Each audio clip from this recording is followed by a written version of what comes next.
After I won 100K in the lottery, my family hit me with guilt trips and greedy expectations to share the blessing. No one asked how I was doing, just how much I planned to give. But the one time I needed help moving, my dad snapped, "We're not your damn slaves." My sister rolled her eyes and said, "The only thing you're good for is your money, not your problems." I stared at them and said one word, "Noted." Then I made a move they didn't see coming. Later, when the voicemails came screaming, "You were supposed to take care of us after all we've done for you," I just smiled and thought, exactly, after everything.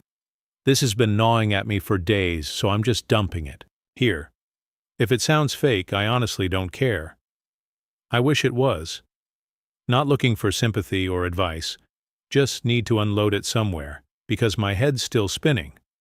Anyway, here's the first thing that felt off. My dad, Frederick, never talks to me in the morning, but a couple weeks ago, I'm eating cereal at the counter, and he walks in, eyes all tired like he didn't sleep, and just stands there staring at me.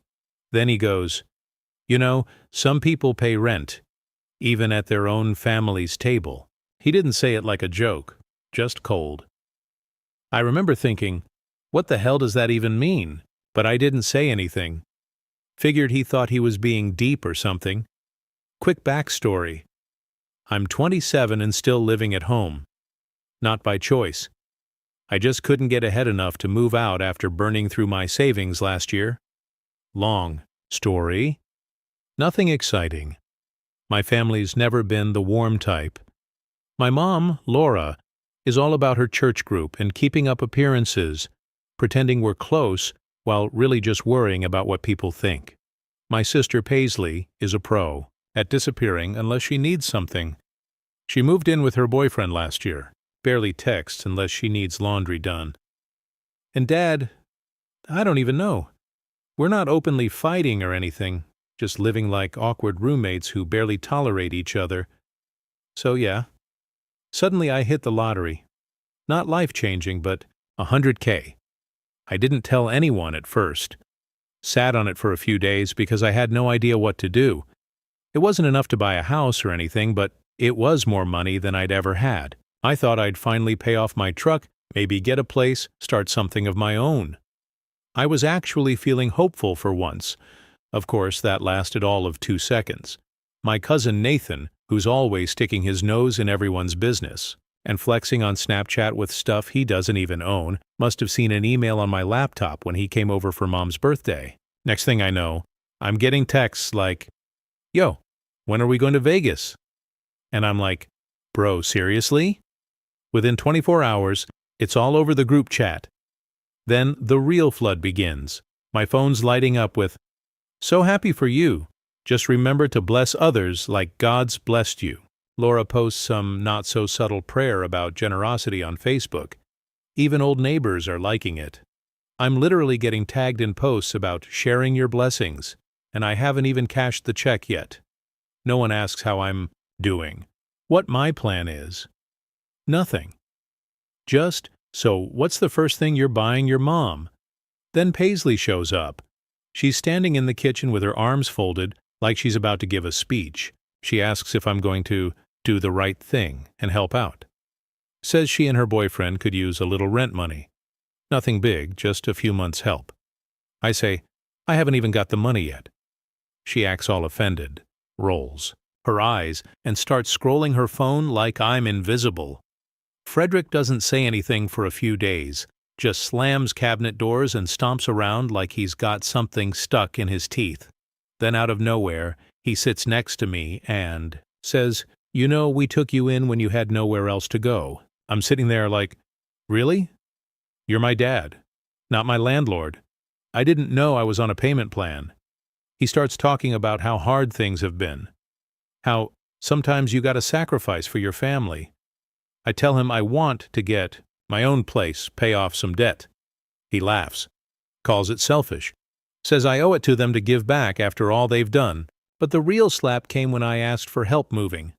I'd found a small apartment, nothing fancy, just wanted my own space. I asked if anyone could help move the heavy stuff next weekend, and Frederick lost it. "We're not your damn slaves," he said. "Don't expect us to break our backs just so you can run off and act like you're better than us." Laura didn't say a word. Just sat there on her phone like she didn't hear it. Paisley rolled her eyes and said, "The only thing you're good for is your money, not your problems." I just stared at them, stunned. Couldn't believe what I was hearing. I said one word, "Noted." That's it. Then I stood up and walked out. Paisley laughed, called me dramatic. Frederick started on one of his rants about kids these days. Laura kept scrolling, totally unfazed. I heard the door slam behind me as I left. Later that night, the texts and voicemails started again. The usual routine: guilt, screaming, "You're supposed to take care of us after all we've done. How could you be so ungrateful?" I sat on my bed just listening. Not even mad, just numb. And that's when it hit me. This is what they really think of me. Not a son, not a brother, just an ATM, a walking wallet. So yeah, I'm done. I'm not explaining myself anymore. They made it about money? Fine. Let's see how that works out for them. Let me know when you want the next part. They wanted to make it about money. Fine. Let's see what happens next. Not gonna lie, I had something planned. Not out of spite, just tired of being the family's backup plan. If they wanted to see what ungrateful looked like, I'd let them. So here we are. Update 1. It's insane how someone can treat you like you don't exist, then flip overnight and suddenly become obsessed with where you are, what you're doing, and what you might owe them. I moved out exactly 1 week after that blow-up. Didn't say much. Just packed my stuff and left. Paisley was with her boyfriend. Laura had some church thing going on. And Frederick sat on the couch, scrolling on his phone like I was invisible. No one offered to help me move. Not a single box. Even when I banged the old futon into the wall, dragging it out, nobody blinked. I left one box stuck in the stairwell because I couldn't get it down alone. They didn't ask about it. Didn't text. Nothing. Thought maybe that was the end. I should have known better. First night in my new place, I got hit with 12 voicemails in a row. Variations of, "You'll regret this," "Real family doesn't walk out," "Hope the money's worth it." Then Paisley DMs me on Instagram with a selfie at some bar, her and her boyfriend toasting drinks. Caption said, "Thanks for nothing, King. You could have at least bought us around." I didn't even answer. Didn't have Wi-Fi yet, just my phone data. I laid on the floor that night with no couch, no bed, no noise. And it was more peaceful than any night in that house. What's wild is how fast the guilt trip started turning into desperation.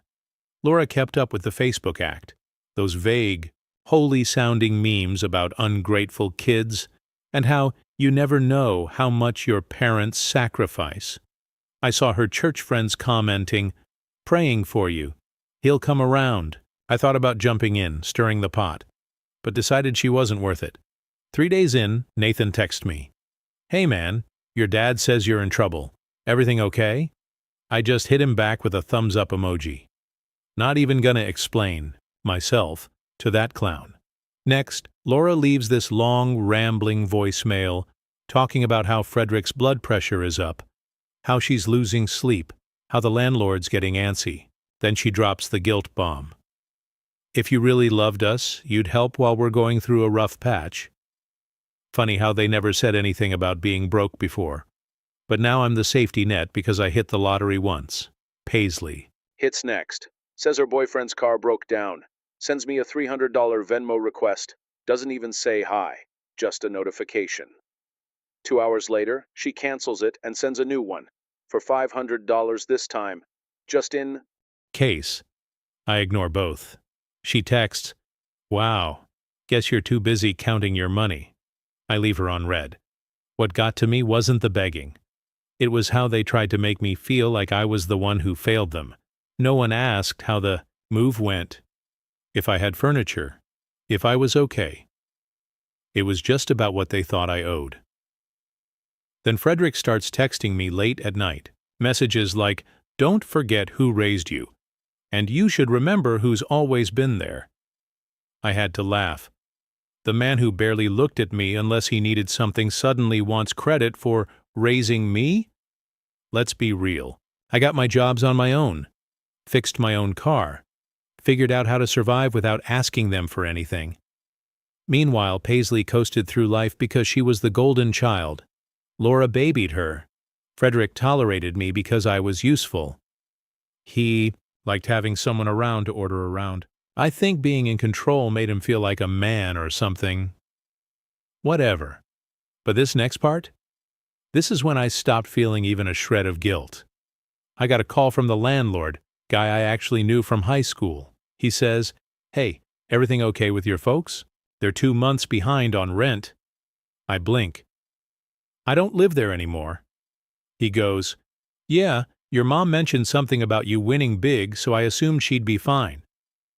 I tell him straight up, "I'm not bailing them out. That's not my problem anymore." He says, "Okay, sounds chill, but I can tell he's annoyed." Who wouldn't be? So now I realize Laura and Frederick were already behind. They just never told me. Figured I'd swoop in with my lotto blessing and fix everything. Like always. Nah, not happening. So I start thinking, if they're gonna play games, I'll play right back. Landlord says the lease is up in a month. I ask, what happens if they can't pay?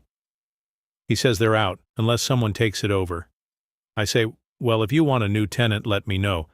I might be interested. He laughs, says he's got options, no promises. I say, cool. And then things get real. A week later, Paisley shows up at my building. Don't ask me how she got the address. Probably Nathan. She starts banging on my door like it's urgent. I crack it open. She tries to push past me. Says she needs a place to crash. I block her. Nope. She tries to slap me. Misses. Then, she throws her bag down in the hallway and yells how I'm selfish and heartless and a fake-ass brother. Neighbors start watching from their doors. I just cross my arms. Let her scream.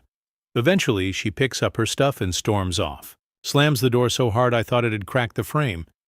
2 days later, Frederick calls. His voice is shaky, like he's nervous or embarrassed. Says he's coming over to talk. I say, don't bother, I'm busy. He shows up anyway. Bangs on the door. I don't open it. He leaves a voicemail cursing me out. Says he's ashamed to call me his son. Says I've ruined the family. I delete it. Then Laura tries, sends a soft little text. We need to talk. I'm sorry if we were harsh. But family comes first. I reply. Family goes both ways. She doesn't answer. Instead, she sends, I'm praying for you. I leave her unread. What really gets me is that not one of them asked what I'm doing now, how I'm doing. Nothing. They act like I don't exist until they need something. It's always about what I can give, what I'm supposed to do. And I get it now. Frederick's about power. Laura's about appearances. Paisley's just used to getting whatever she wants. I used to feel bad about leaving. I don't anymore. Now I'm getting calls from strangers, old friends of Frederick's, Laura's church people, telling me how I owe them, how it's what a good son would do. I don't even answer. Let them believe whatever they want. Nathan texts again. Yo, people are asking why you're not helping. I reply, tell them to ask someone who ever helped me. He sends a thumbs down emoji. I block him. Now I've got my own place. They're stuck scrambling. And for the first time in my life, I feel like I'm the one holding the cards. I'm not bailing them out, not paying rent, not letting them in. If they want to see what ungrateful looks like, they can watch me thrive without them. I've got something planned. Not going to say what yet, but they won't see it coming. I'll update when it happens. Update 2. At first, I thought things might chill out. Like, okay, I'm out. They're pissed. Whatever. Maybe they'd get tired of the drama and move on. But no, it got worse. Pettier. People really show their true colors when you stop saying yes. The way they act when you finally draw a line? It's almost funny. Paisley starts posting those vague, Some people will use you and spit you out Instagram stories. Doesn't tag me, but we both know who it's aimed at. Frederick's doing the silent treatment thing like he's making some huge point. Then Laura restarts the old family group chat, writing these long dramatic updates about what we're going through as a family, like I'm not reading them and ignoring every word. Nathan tries again, sends this smug message like, "You ready to be a real man and take care of your responsibilities?" Left him on read, not interested in his side drama. Then the guilt trip starts getting creative. Laura sends this sweet little message at first, says she's praying for me. 2 texts later, "The electric bill's been high this month. Not sure how we'll get through it." Then Paisley sends a snap of her fridge, empty shelves. "Guess I'll be eating ice cubes tonight." Like I'm supposed to feel bad when I haven't lived there in weeks. Frederick still won't say anything directly, but I know he's mad. I hear him in the background of Laura's speakerphone messages, muttering stuff like, "If only some people would help." Real subtle, Dad, but I'm not answering any of it. I'm just living, buying my own groceries, fixing up my place, paying my own bills. It's not glamorous, but it's quiet. And for once, peaceful. Still, I knew better than to relax completely. They weren't going to let go that easily. Then I get a message from a girl I barely remember from high school. She says, "Hey, your mom's sharing a GoFundMe for emergency family stuff." I'm like, "Wait, what?" She sends me the link. It's Laura. She's got this whole sob story written out about unexpected hardship. Says, "Our son left us in a bad place," and includes a sad little picture of the house. Church people are donating, dropping comments like, "Prayers for your family," and "So heartbreaking what kids do these days." I stare at it like, are you serious right now? They didn't even ask me. Didn't say a word. Just straight to internet pity. I left a comment. Petty, I know, but I couldn't help myself. Wrote, "Maybe try asking the son you kicked out before begging strangers." Laura deletes it 5 minutes later and texts me in all caps, "How dare you embarrass me, you know. Nothing about sacrifice." I ignore it. Next day, Frederick calls me. Doesn't say hello. Just starts yelling. Says I'm ruining the family. Says I'm selfish. Says I've made them look bad. I hang up. Paisley tries to FaceTime me. I answer. She's fake crying, sniffling about how she's scared she'll be homeless. Says it's all my fault. I tell her flatly, "You're not my problem." She screams, throws her phone, and hangs up. Then I get a call from the landlord. He says, "Your parents are 3 months behind. They keep saying you're gonna help." I say, "They're lying. I'm not paying." He says the lease is almost up, and if they don't pay, they're out. Then he asks, "You want the place?" I say, "Maybe. Let me know." And that's when I decide. I'm not just going to ignore them, I'm going to make this crystal clear. I message the landlord, tell him I'll put down a deposit today, but only if they're out on time. No grace period, no delays. He laughs and says, "Deal." I know it sounds cold, but they made their choices. They treated me like a walking wallet. If they want to cry about it to the whole neighborhood, let them. After that, the guilt trip goes nuclear. Laura starts calling every church friend she knows. I get phone calls from people I've never even met saying stuff like, "I can't believe you'd abandon your family." One lady tells me, "You should be more grateful." I say, "Thanks for the advice," and hang up. Paisley shows up at my building again, says she needs to shower, says she hasn't eaten, tries to push past me into my apartment. I tell her if she doesn't leave, I'm calling building security. She slaps me, full force, then just stands there, waiting for a reaction. I give her nothing. Eventually, she grabs her stuff and storms out. Next day, Frederick tries to get into my building, tells the front desk guy it's an emergency, says I'm his son. Desk guy texts me, "There's an angry old man downstairs." I reply, "Don't let him up." Frederick sits in the parking lot for an hour before finally leaving. Later, I get a voicemail. It's just him breathing heavy and muttering that I'm dead to him. I delete it. The GoFundMe disappears the next day. Guess Laura realized people were starting to ask real questions. Things like, "Where's your son in all this?" She sends me a long paragraph. "You've ruined everything. I'll never forgive you." Paisley posts another crying story. Tags me. Some people only care about money. I laugh. Then I block her. Then I get the message that changes everything. The landlord texts, "They're out. End of the month. Place is yours if you want it." I say, "Yeah, I'll take it." I know. It's savage. But I don't care anymore. They showed me what I meant to them. As long as I was useful, I was family. Now, they get to see what it feels like when the ATM is closed for good. They thought I'd break, that I'd cave, that I'd come crawling back. All I did was say no, and stick to it. You want to treat me like an ATM? Fine. Let's see how you do without the card. Next step's coming. And yeah, it's about to get even more real. Final update. So here we go. It's been 6 months since everything exploded, and honestly it feels like I'm watching a weird movie about someone else's life. You ever drive past a place you used to live and it just looks smaller than you remembered? That's the vibe. Except this time, I'm the one behind the wheel. Window down. Music up. Coffee in hand.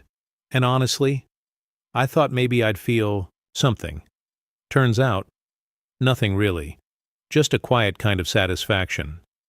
First thing I notice, Paisley's boyfriend's car is parked all crooked out front. Whole porch is a mess. Moving boxes everywhere. Totally not their style. They used to be all about image, but now it looks like they gave up trying to hide the collapse. I slow down. Sip my coffee. Frederick's pacing the yard in slippers, phone glued to his ear, muttering to himself.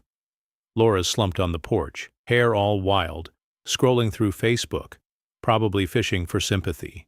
Paisley's curled up on the top step, hoodie on, face buried in her phone like she's trying to disappear. I almost laugh. If you've been following along, you know I signed the lease on that house a while ago. Landlord called and said, "You want it? It's yours. Just wait till the end of the month." I said, "Sure." Paid the deposit, filled out the forms. Didn't say a word to anyone. Just kept driving by now and then, watching it fall apart from a distance. Week before move-in, I get a text from Laura. All sugary sweet. "Hope you're doing well. The house is going through some transitions. Maybe we could reconnect." Yeah, right. That wasn't an invitation. It was bait. I didn't answer. 2 days later, Paisley sends a text, says she wants to talk, then Venmos me a request for $100. I decline. She unrequests it, then sends another one for $150. Texts. Guess you really don't care. I still say nothing. Then Frederick calls. Leaves a voicemail like, "A real man doesn't let his family fall apart. You owe us after everything we've done." I delete it without blinking. Then moving day hits. I pull up just as they're carrying the last box out. Laura sees me and tries to wave.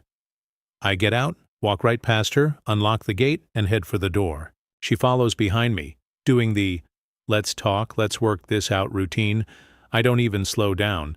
Paisley steps in front of the door, says I'm not family if I go through with this. I look her in the eye. Then I look at Frederick. He's standing behind her, arms crossed, glaring like I just spat on his shoes. He mutters, "You're really gonna do this?"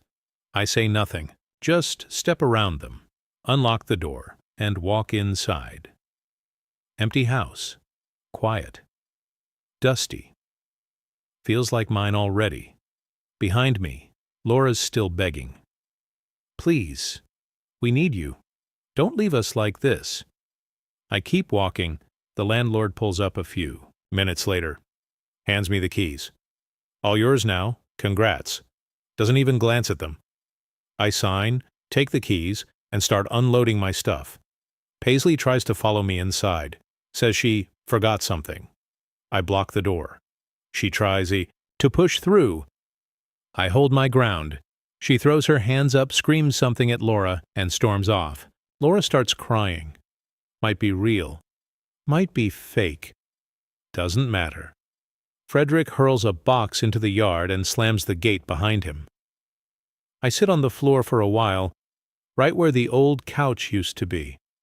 It's quiet, except for the muffled sounds of their voices outside, arguing, complaining, pleading. Laura knocks on the door. I don't answer. Eventually, I hear a car start up. Then nothing. That night, my phone lights up like it's on fire. Voicemails, texts, everything. Laura's crying. Says she's never been so disappointed. Says she doesn't know where they'll go. Frederick just leaves a message. This isn't over. You'll regret this. Paisley sends a novel, then blocks me, then unblocks me, then sends a thumbs down emoji. I put my phone on Do Not Disturb and go back to unpacking. Next few days? Same thing. Random numbers. Church people. Laura's friends. You should be ashamed. We're praying for you. I don't answer. Nathan DMs me. Says the family needs me. Asks if I'm happy. I don't reply. Here's the truth. I'm not even angry anymore. I'm tired. They had all the chances. They knew how I felt. They knew how they treated me. And they still tried to squeeze every drop out of me like I didn't matter. They used me when I was down. Tried to cash in when I stood up. Now they're outside. And I'm the one holding the keys. So if you're reading this and thinking I went too far, try living as the family scapegoat. Try asking for help and getting laughed at. Try being treated like an ATM your whole life and see how soft your heart stays. I'm not proud, but I'm not sorry either. This is where it ends. Me, sitting in the house they used to control. There, voices echoing on the porch. Me not even opening the door. Voicemails still come in. Please, we need you. Don't leave us like this. After everything, yeah, exactly. If anything changes, I'll let you know. But I doubt it.